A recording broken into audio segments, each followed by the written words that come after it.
Do you know your folktales? No. We already went through that. I know you don't know.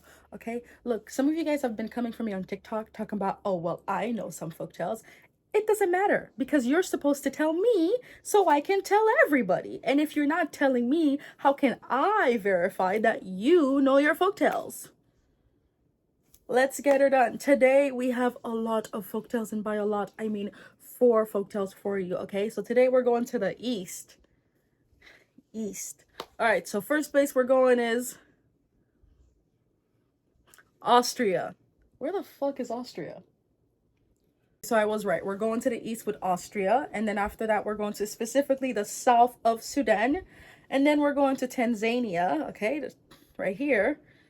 And right here we're gonna go to India. All right, so India, this one is a story that I've already told on TikTok, and I wanted to tell it here too, because if I just kind of add an individual story that I tell on TikTok to my cluster of stories here, then I don't have to do all that stuff that I have to do with the Haitian folktales. If you don't know what I'm talking about, don't worry about it, move on. Anyway, I'm super excited to get started with you guys.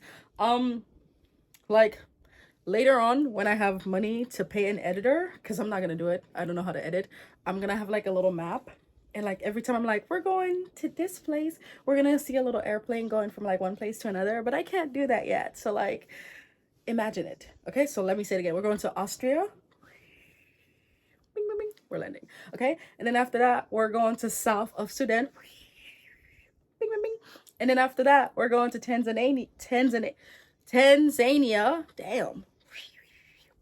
And then after that we're going to India. Okay, all right, cool, good, let's get started. You've heard of Hansel and Gretel, but you haven't heard of this, right? And Hansel and Gretel, if you don't know, the kids, their parents hated him, so they took them to the woods. They found a witch's house made of candy. In the good story, in the real story, they eat the candy, get fat, and the witch eats them. In the Disney story, they eat the candy and get fat, and the witch tries to eat them, but before she does, they burn her alive, because that's better. I mean, both of them are really dark, but you know, obviously one has a happier ending for the kids. But anyway, listen to this one from Austria. It's called The Count's Castle, okay? So we have a mom and a dad. We're gonna call them Bobby and Jill. Bobby and Jill were not good people. And you're gonna see why I said that, right? I'm trying to keep as still as possible, because you remember my last videos, I'd be wobbling. And I want to put the pictures right here. So like, anyway, Bobby and Jill were not good people. They had 2 kids, a boy named John and a little girl named Mary. They were poor. So Bobby and Jill was like, hey, we don't really like these kids. Let's do something about them. And they were like, okay, what's the plan? So Jill was like, okay, one day you're going to take him to the woods and you're just going to leave him there, because why not? So Bobby was like, I love that idea. You're a smart woman. That's why I married you. You're loyal. You're faithful. Another one. Anyway, so Jill is like, okay, next day, take him, kick him. I don't know. I don't care about them. Whatever. So the next day, Bobby takes the kids to the woods, and he's like, hey, it's like a long day of hunting ahead. So what I'm going to do is I'm going to tie the string of your foot to this pumpkin. And he basically tells them a whole concoction of bullshit. Like, I'm going to leave you guys here, and when you guys knock on this thing 3 times or some shit, I'll know that you guys are ready to go, and I'll come back and get you. The lie detector said that was a lie, okay? Because what ends up happening is the father does go out hunting, and he ends up leaving and never comes back for John and Mary. Literally, I don't need to elaborate on that. I don't need to tell you the whole story of how John and Mary went to sleep, and when they woke up and they pulled the knot and the pumpkin went whoo and the cow jumped over the moon, the father never came back. That's what we need to know. The father never came back. Your father never came back. I'm sorry. Okay, good. So John and Mary was like, oh my God, Papa hasn't come back. Oh my God, Father has not come back. What do we do? So John and Mary was like, well, I'm not sure what to do. Let's just try to find our way home, right? And then as John and Mary tries to find their way home, they end up on a house. And at the house, they're like, let's go knock on it.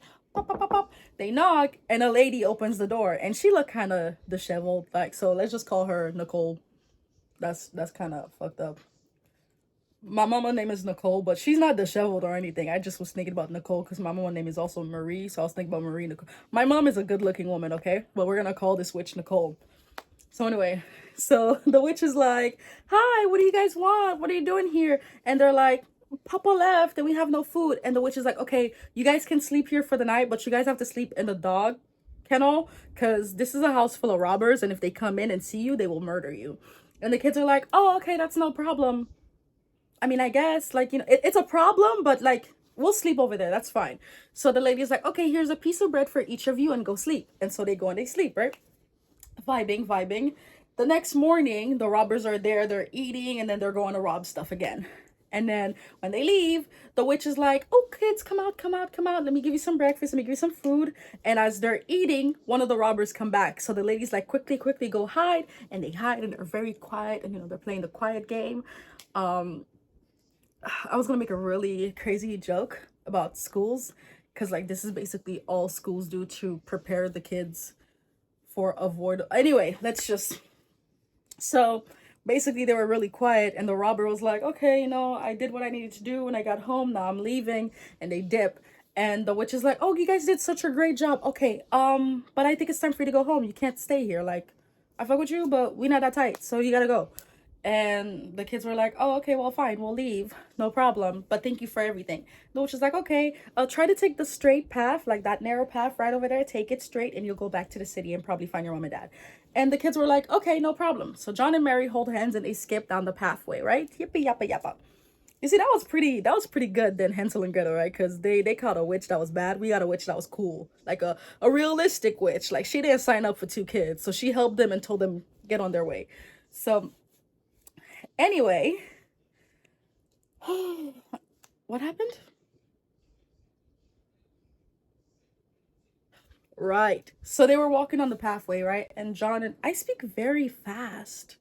Anyway, so they're walking, and then they get to a crossway with a road that leads to the right and a road that goes to the left. And John, this intelligent man, is like, hey, how about we split up? For what reason? For what reason? In what scenario could you be in that you would need to split up from your sister and you guys are both in the woods looking for a way out to go to your... Why would you need to split up? But anyway, he's like, let's split up. I'll take the path that goes to the left and you go to the right. Mind you, they got no phones, no beeper, no flare gun, nothing to tell the other when the other reaches the city. Like, so what? Why? Why? But they split up. They split up anyway. So John goes to the left and Marie goes to the right. And forget Marie. Marie's gone now. We're talking about John. So John walks to the right and he kind of gets to a very looming big castle. And when I say a looming big castle, think about whenever you watched like a vampire cartoon and they had like... Yeah, that's what happened. So that's where he is. He sees the castle of the count and he goes and he knocks on the door. Ding, gang, gang. And the vampire comes out and he's like, what's up, kid? And John is like, hey, this is my story. Can I stay here? And the count says, yeah, you could stay here, but how about you don't? And instead you go stay in that creepy castle because mine only has 1 bedroom. I know it's huge. It's large. And I have plenty of blankets and pillows to give you to sleep anywhere else. But no, let's not do that. Okay, because the fairy tale would just end here if I did that. Let's take you to this scary castle and you'll sleep over there. And if you make it to the morning, I'll let you marry my daughter. Why? You see, there's always some awful father marrying his daughter off. Like, you don't even know this kid. And the entire time I read the story, I was like, oh, they're children. So, like, John is probably, like, 10. And the count is trying to get him married to his daughter. Ugh. Anyway, John was like, oh, I'm down for it. I could do that with no problem. Great. And so John goes to the other castle and he makes himself at home. It's creepy. He doesn't care. He goes to bed and he lays down, right? As he's sleeping, somebody wakes him up and it's a beautiful lady. And he's like, can I help you?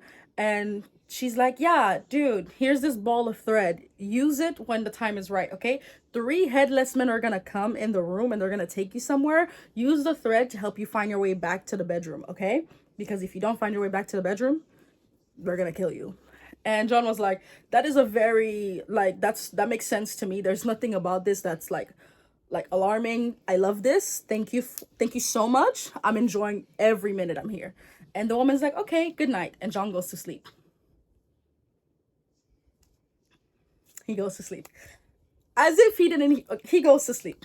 And as he's sleeping, he wakes up again a couple of minutes later because, of course, knock, knock, knock, there are 3 headless men at the door. So he takes his ball of thread, right? And the headless man is like, come with me. Well, like, take off my head. And they're like, come with me. Well, come with us downstairs in this castle. And John's like, okay, let me follow you. And John follows the headless man. He ties a knot at the door, you know, and then he takes the thread. I'm trying to show you, okay? You need to use your imagination, all right? This is like an audiobook. We don't have pictures, okay? Like, this is not 2020 or 21st century technology. We're going back in the olden days, okay? Oral traditions. Close your eyes and picture what I'm telling you. Good. So he has the thread and he's going downstairs, all that stuff. And then finally, when the thread is done, the men tell him, stop. Right here, there's a hole. You need to dig in that hole. And John's like, okay, well, there's 3 headless men telling me what to do. I'm not going to defy them, so let me do that. So he digs through the hole. And when he pulls the treasure, it's 3 barrels full of money. And the headless man says, okay, one of the barrels belongs to the church. The second barrel belongs to the poor. And the third barrel is yours to do whatever you want. And John says, okay, capiche, got it. I'm going back to sleep. John takes the thread, which guides him back to his bedroom. He goes to sleep.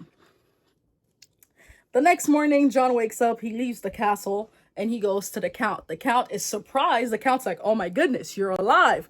I did not expect that. It's not like I sent my own 3 headless minions to go kill you or anything like that if you tried to take the money right away. Wow, amazing. Marry my daughter. Again, like, in there's no way it's sensical, because, like, even if the daughter is an adult, John is a child. Even if the daughter's a child, they're both children. John says yes, and he marries the daughter. He takes a barrel, give that barrel of money to the church. The priest and the pastor are happy. He takes a second barrel, gives it to the poor, unlike these billionaires. The population's happy. Homelessness is 0%. Everybody got a little change in their pockets.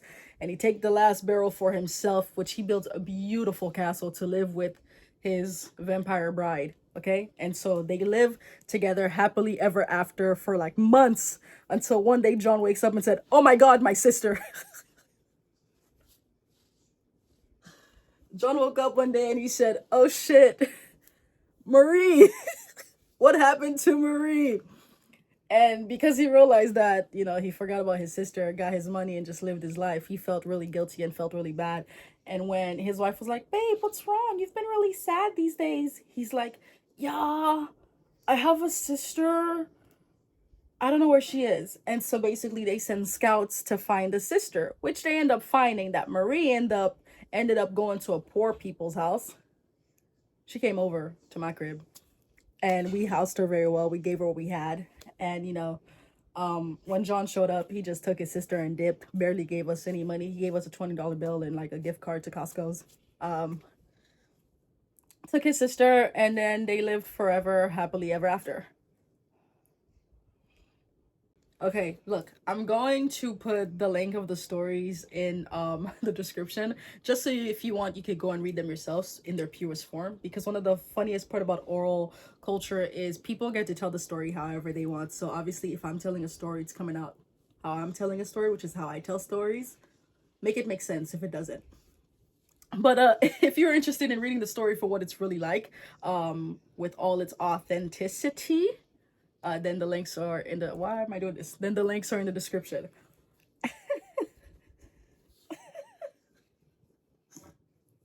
I'm laughing because of the next story. If you thought this story from Austria had all the lessons and knowledge that you needed to live your life, wait till you hear the story that South Sudan has given us today. The story from South Sudan is called 2 Women and 1 Cannibal. Look, I love everything horror. There's nothing more in this world that I like than horror. And right now I'm hooked on analog horror, right? So I watch a bunch of channels that explains all these analog horrors. But one of my favorite things to talk about is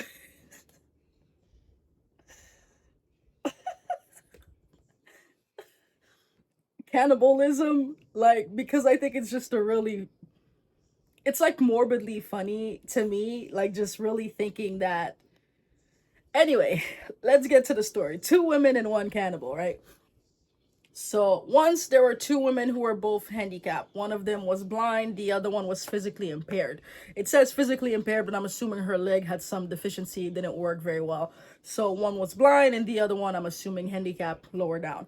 So one day they were chilling in their house and then this dude came in trying to open the door, but there was no door.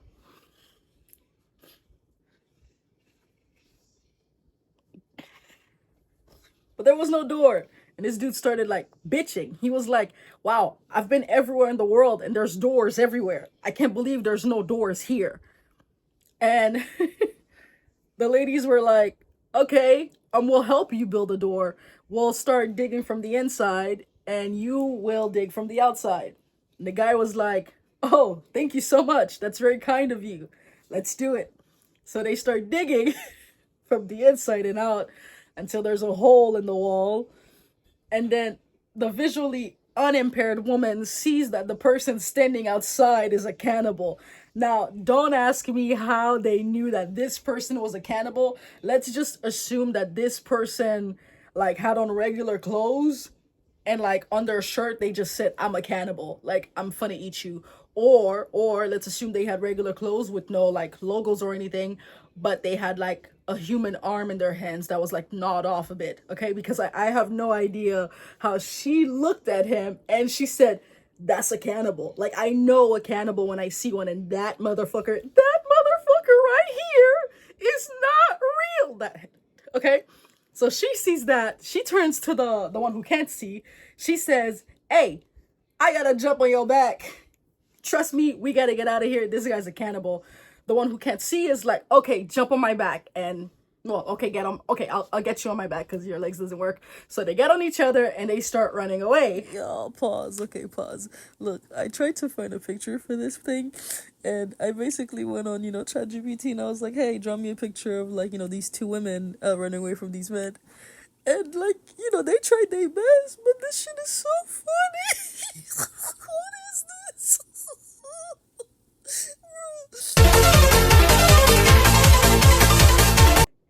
And the cannibal, or the accused cannibal, the alleged cannibal, thought that was really funny. So he starts laughing and chasing them anyway.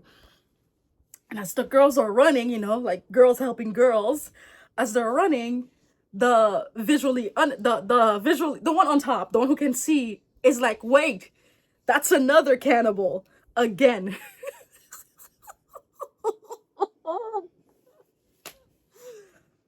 I don't know how she knew that he was a cannibal, but she said, that's another cannibal. You gotta run to the right. And the one with the working legs turns around to the right and they run. Now, those two men meet up and they think this is the funniest shit ever, like watching these women run away. And so they laughed so hard that they lost their way to chasing the woman. So the women ran away, hid in a bush, until some non-cannibals found them. And then they were safe. That's it.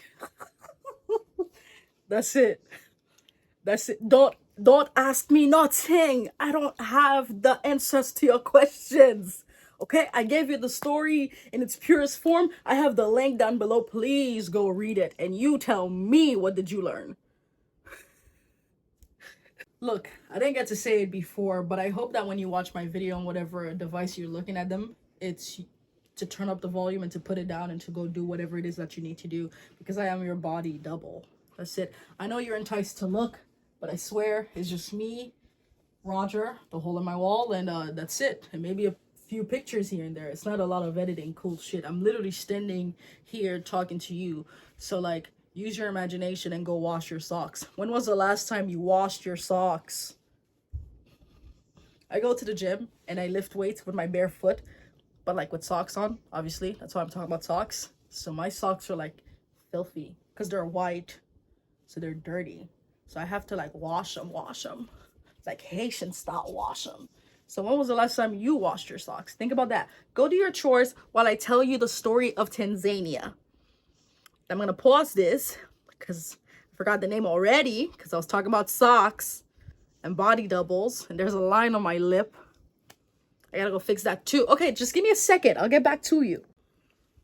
Look, I'm back and I don't have that white gummy shit on my lip anymore. And if you're like, oh my goodness, that's so crazy, she had white gummy shit on her lip, you be having white gummy shit on your lip too. You just don't be noticing because nobody tells you anything because you don't have a good friend to tell you. Well, I will tell you when you have white gummy shit on your lip. So don't judge me because it happens to all of us. Okay, I'm here to tell you stories, and you should be nicer to me because I'm nice to you. Let's get started in Tanzania. I'm gonna mess up the name heavily, and I'm so sorry. If somebody could correct me, that'd be great. But this story is called Mkajekoni. Mkajekoni, the boy hunter. And it's long, so wash your, I don't know, shirts too while you're at it. All right. So in Tanzania, there was a sultan, right? And we're going to call the sultan Michael because I really cannot pronounce these names and I genuinely don't want to disrespect them. So we'll call the sultan Michael, but he's Tanzanian. So picture him as a Tanzanian man. ChatGPT, do your thing. Okay, anyway. So he was a sultan and he had 7 sons, right? The littlest one was the one that they called Mkajekoni. He had 7 sons and a cat. So one day, as he's chilling, the cat sees a bird. The cat takes the bird and eats it. The bird belonged to somebody. So when they came and said, hey, your cat ate my bird, he said, hey, that's my cat. That means that's my bird. And the guy was like, okay, fuck me then. And he leaves. The next day, the cat sees a big old rat and he takes it and eats it. And the person who owned the rat, right? Person who owned the rat said, hey, look, your cat ate my rat. I needed it to work at the restaurant tonight. And the sultan said, my cat, my rat. And the guy said, okay, cool. And the next day, the cat ate a dog. Okay, this goes on for a while. Okay, just stick with me. And the owner of the dog's like, yo, the fuck? Your cat ate my golden retriever. And the sultan says, hey, my cat, my golden retriever. And they're like, okay, what the hell? So they leave. The next day, the cat ate a cow. The cow owner said, hey, you don't find it kind of odd that your cat is eating animals twice as big as her? It ate my cow. And the sultan said, if you come back here with this nonsense again, I will have your head. Okay, your cat, I mean my cat, my cow. Okay, my cat can eat whatever it wants. It is part of the lineage of royalty, so that means anything it eats is automatically mine. And the dude leaves, right? Reasonably so. And he's like, the people in town start talking. They're like, yo, the king is allowing this cat to do whatever it wants, right? The cat is just vibing, eating, killing stuff, and the king doesn't do anything. That's so weird. All right, next day, the cat decided it needed something bigger. So it steals a small child and eats it. And the mom comes to the king, to the sultan, and she's like, the sultan says, my cat, my child.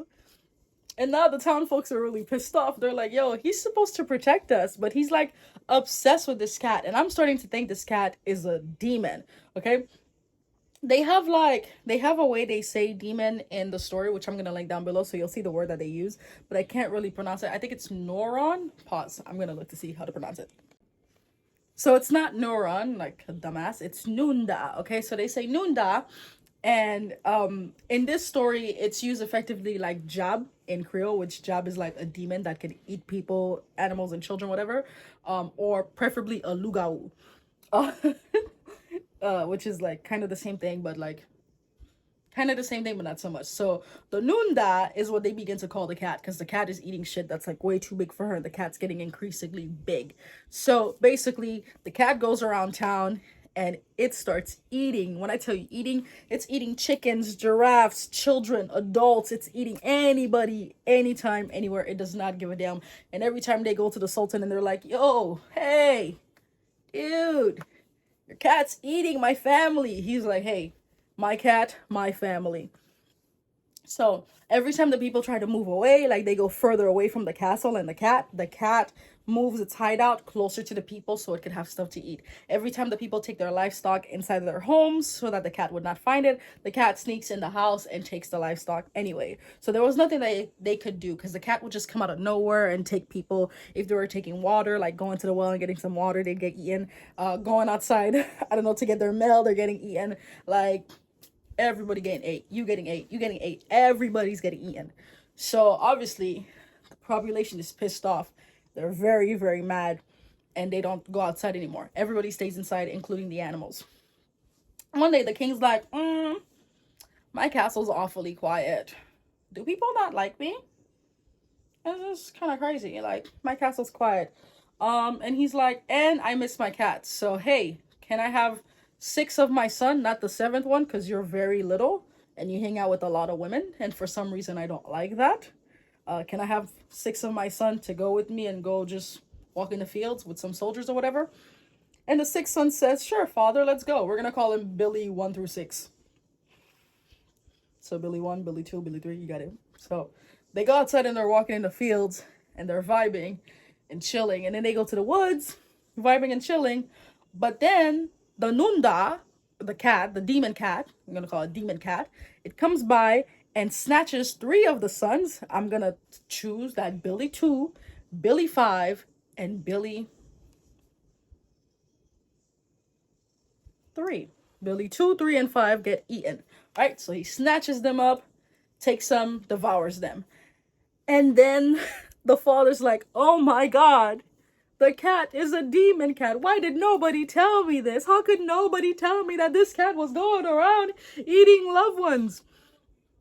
I know, like, these people that bad things could be happening around them and like they're not affected until it touches their front door. Like, that's when it's a problem. Like, you could have a neighbor and the neighbor sees like shit is going, like, you know what I'm saying? Like, people, like, bad stuff is happening all around and they can help, but they choose to like turn a blind eye and be ignorant and arrogant about it, and they don't help at all until it affects them, and then they're like, oh my goodness, this is an actual white feminism.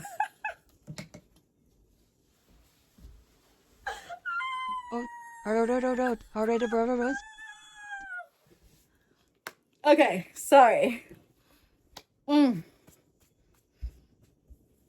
So anyway, the sultan is like, oh my goodness, my son, it ate my son. Let's call the guards. And the guards come and they get the king and the 3 remaining sons, Billy 1, 4, and 6. And they take off and go back to the palace. When they go to the palace, they tell the mom, and the mom's like, oh my goodness, woe is me, my sons. And the son, whose name is really fucking hard to pronounce, but I think I can say Mka. Mka, so I'm just gonna call him Mka. So Mka, the youngest son, is like, where are my brothers? And they tell him what's going on, and he's devastated. Obviously, his brothers are dead. So he's like, I'm gonna take it on myself to go find this demon job cat Nunda and kill it. And the mom's like, oh, my sweet baby, like, you're so little, you're so cute. You can't do it, you're gonna die. And Mka's like, don't play with me, I'm finna do it. So he takes off, and he goes outside, and he sees a chicken, and he says, be gone, Satan. Kills the chicken. Goes home and he's like, I've killed Satan. And the mom's like, that's a chicken. That's not Satan. And Mka's like, oh, word? My bad. Rest in peace, chicken. I'm gonna go outside again and I'm gonna try to find the demon and I'm gonna kill it. The mom's like, please, don't go. Mka's like, don't tell me what to do. I'm a grown boy. He goes outside, sees a dog, says, be gone, Satan. Kills a dog, goes back home. Mom says, that's a dog. He says, oh, gotta go again. Mom says, no. He says, fuck you. And then he goes, he goes to try to kill the animal. This goes on for a while. And then he sees a bigger animal. Picture a zebra or donkey. Then he's like, hey, I banish you to hell, Satan. That's a donkey.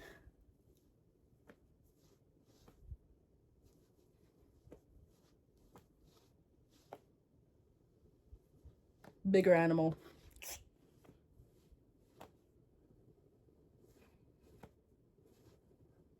I hope you're understanding what I'm doing, because at this point I don't need to tell you the story.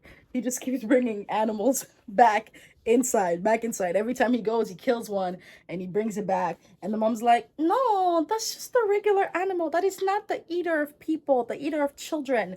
And he's like, okay, I'm gonna go find a bigger animal. All right, now he goes to a rhinoceros, right? He sees a rhinoceros, and the rhinoceros is sleeping. So he goes with like an army base and he's like, hey, on my count, we're gonna shoot it all at once. Rhinoceros ain't mean no harm. Mama was sleeping. She was just trying to live her life. But he says, on 1, 2, 3, be gone, Satan. And now, the rhinoceros is no more. He drags it home, brings it to the mom, and the mom at this point, I think she just bought a dictionary of animals, and she just said, "Hey, anything that's on here is not gonna be the Nunda. Anything that you've seen that's in this book, it's not gonna be the Nunda." At this point, I'm willing to give you an iPhone so you can take a picture of the animal and ask Google, what is it that you're looking at? Because I think you're terribly confused and you're causing a great crime and war against our ecosystem. That was the last fucking rhino that we had. And she was pregnant, so could you not kill these animals? She didn't say all that, but I'm assuming that's what I would say if I was his mom. But I'm not. But if I was, that's what I would say. Anyway, she's like, "No, that's a rhino."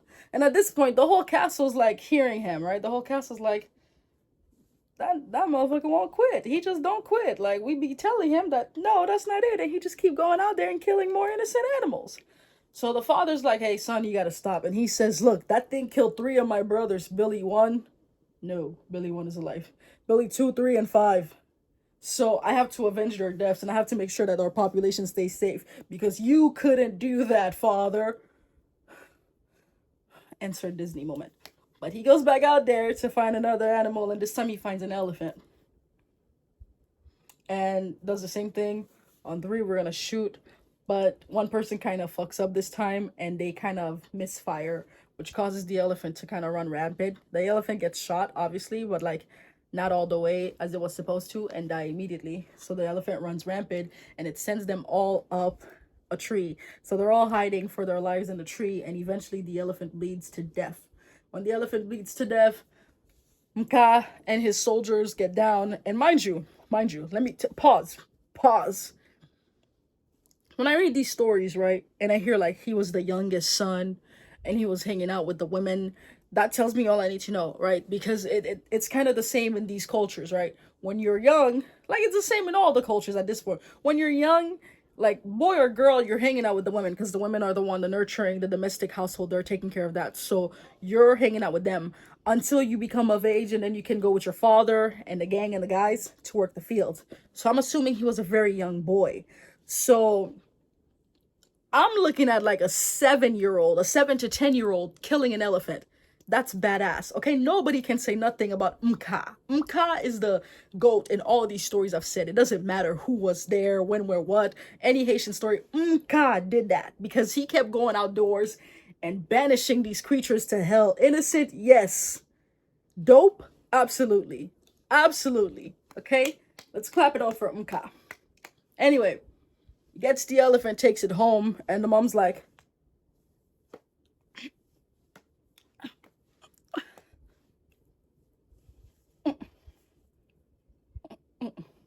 and Mka's like, "Okay, well, all right.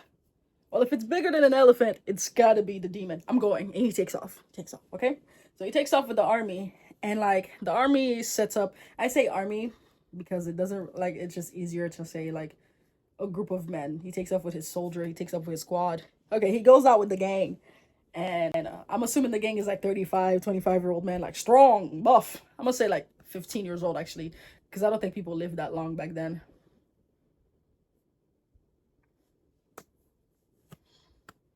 Anyway, so him and his cluster of 15-year-olds to 27-year-olds with kids, uh, they went to try to find the demon cat, right?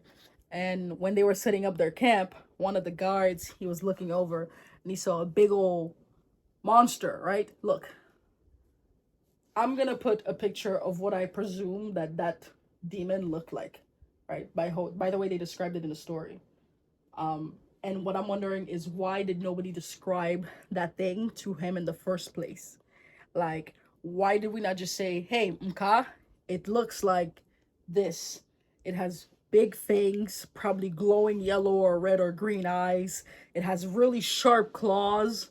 Like, it's bigger than you. It's bigger than your dad. It's bigger than your mom. It's fast. It growls like this. Like, I don't know, this is its footprint. Like, why did nobody do that?" But anyway, not my business. So the guard sees the guy, well, the monster, and he's like, "Hey, sir, young king." White gummy shit. "Young king, we found the demon." And the young king was like, "Oh, really? Let me see." And so he sees it and he's like, oh, that's got to be the demon. So then he gets his rifle and everybody surrounds the demon. Mind you, the demon's just minding its business. It's full, it's sleeping, it doesn't see this. And the king's like, on my count, 1, 2, pew. And finally, we can put an end to the massacre of innocent animals in Tanzania. Oh, we can put an end to it, thank God. I know I see more concern about Mka killing these animals rather than the demon eating people. But like, that's kind of like what demons do. Like, I care about the people, don't get me wrong, but it's kind of like Mka's just going out, like just ravaging animals versus a king who allowed a demon to unleash its hell on the city. It's like watching Castlevania, right? You watch Castlevania and you see Dracula tells these people, hey, you got 1 year to leave the whole city, and they leave. So then when Massacre comes to them, it's like, I mean, he kind of told you. But then when Massacre comes to their children, it's like, that's not their fault. You didn't leave when Dracula told. I hope you're like correlating. Anyway, he kills the demon, drags it, and it's really, really heavy. So the guys are like, just put it down there. Like, you don't have to drag it. It's already dead. Like, we're free. And he's like, no, I'm going to drag it if it's the last thing I do.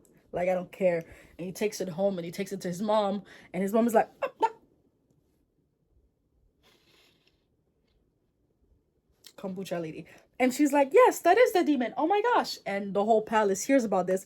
And the father's like, hurrah, my son, my favorite son. I knew you could do this. You're the best son. I've always believed in you. I never doubted you for a second. Hip, hip, hooray. And when the father passed, he made Mka the sultan. What did we learn? With my friend, we be riding. All right, are we ready for my last story? Thank you. I know you are. We're going to India. Somewhere Christopher never made it to. That's a very bad way to say this joke. Because, you know, Christopher Columbus was trying to go to India. Ended up going to America. And creating one of the most popular genocides known in history. It's a genocide. Sorry to tell you. Let's go to India. One day there was a ferocious lion, right? And this lion was really mean. And he looked at the rest of the animals and he was like, hey, I'm going to eat each and every one of you. All right, cool. So every day he woke up, he devoured animals, ate them. Nom, nom, nom, nom, nom. These niggas didn't stand a chance. He just had them devoured every day. And one day the animal kingdom was like, hey, look, we're going to die regardless. So let's just start sacrificing one of our own every day so we could just eat one and not like 5 of us. And each animal was like, yeah, sure, no problem. I'll sacrifice one, you'll sacrifice one, yada, yada. So they did that for a while, up until one day, the lion woke up and the mice sacrificed one, the snake sacrificed one, I don't know, the rest of the animals sacrificed one. But when the lion got to the rabbit took some time. And the lion was like, hurry up, I'm hungry, I'm starving. And the rabbit says, okay, we have a sacrifice for you, but just give him a second, right? So the rabbit had decided to take the oldest rabbit, the old wrinkly rabbit, to give to the lion.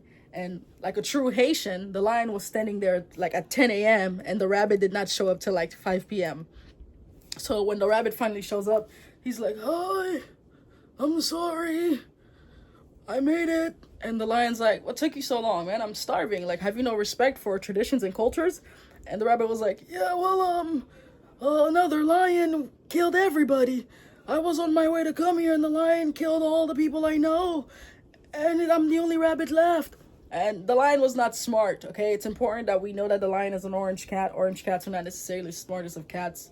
If you have an orange cat, I'm sorry to your cat. But that's the truth. Your cat is dumb.